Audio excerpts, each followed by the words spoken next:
กินข้าวแลงแล้วไปน้องขอเว้าน้ำแน่มื้อนี้บ่ได้มาเทคแคร์ถูกงานตามที่โอที่ความทางกว่าจะได้งานถึงห้องเศร้าก็ดึกแล้วนะจากใจที่คิดหอดกันบอกให้อายกดเบอร์โทรหาดาวแจ่มฟ้าให้ห่วงหาดวงตาคู่นั้นอยากได้ยินว่ายังหากันก่อนนอนนับฝันยืนยันสัญญาบ่อยากวางสายแต่เกรงใจเข็มนาฬิกา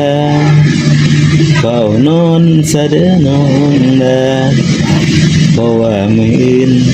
ต้องตื่นเฮ็ดงานหลับช้า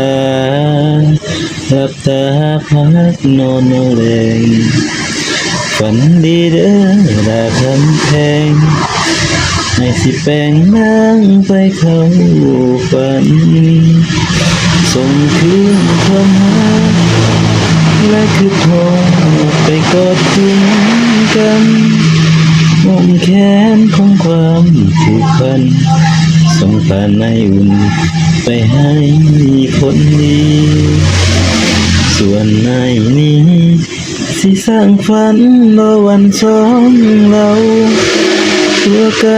ก็ยังคือเก่าวันไหนมีเจ้าโมเลือนสักที